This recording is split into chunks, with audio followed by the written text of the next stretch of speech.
Most people don't feel poor, they feel comfortable, and that's exactly why they never become financially free. Not because they make terrible decisions, but because their life feels fine enough to stop questioning it. This is the real reason why most people confuse comfort with freedom, especially in modern middle-class life. Think about a typical working professional in the United States or Europe.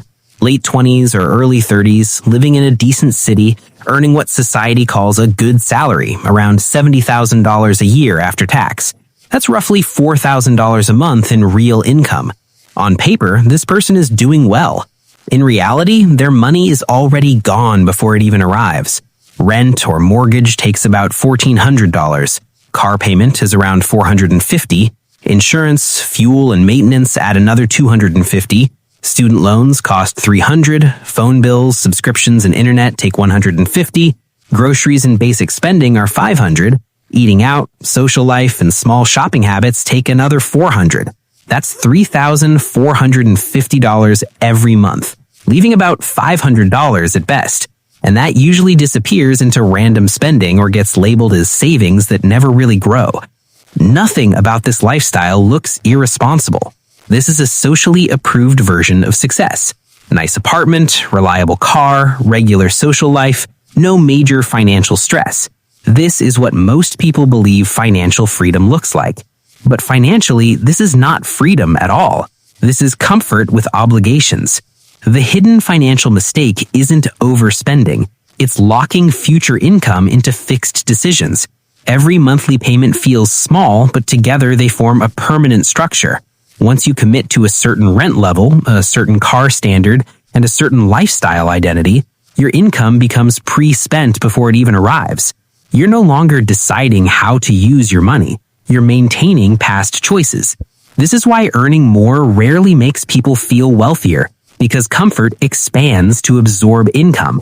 You could double your salary and still feel exactly the same financially. The numbers get bigger, but the pressure stays. A $450 car payment doesn't feel serious in the moment, but over 5 years, that's $27,000, not including interest and insurance. A $1,400 apartment becomes almost $17,000 a year, and nearly $170,000 over a decade. None of this is wasted, but none of it builds leverage either. It doesn't create financial independence, it only creates continuity. Psychologically, this happens because the human brain optimizes for stability, not freedom. Comfort feels safe, predictable, socially validated. We don't feel broke, so we assume we're doing well. But comfort and freedom are completely different financial states. Comfort means you can maintain your current lifestyle. Freedom means you can change your life without financial damage. Most people never test that difference. They can't stop working for a year. They can't take a lower-paying job without stress. They can't relocate easily, not because they're poor, but because their comfort requires constant income.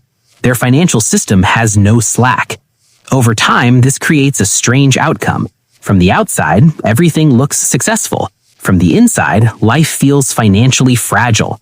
Any disruption becomes dangerous. Job loss, health issues, economic downturns all turn into serious threats. Not emotionally, but mathematically, because every part of life depends on uninterrupted cash flow.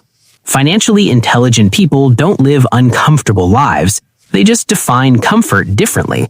They optimize for low fixed costs, high flexibility, and optionality. Their lifestyle might look simpler, but their financial structure is stronger.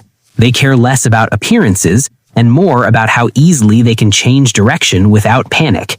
The real trap isn't consumer debt or bad habits, it's mistaking stable income for actual control. Comfort feels like freedom because nothing hurts yet, but real financial freedom is invisible. It's the ability to say no, the ability to pause, the ability to redesign your life without financial fear. Comfort itself isn't dangerous. Confusing it with freedom is, and most people only realize the difference when they lose one of those options. This isn't about extreme saving, minimalism, or becoming obsessed with money. It's simply about understanding that a smooth life is not the same as a flexible life. And financial freedom isn't about how good your life feels today, it's about how much control you have over tomorrow. If this perspective helped you see your finances more clearly, subscribe for more calm, realistic conversations about money, psychology, and long-term wealth.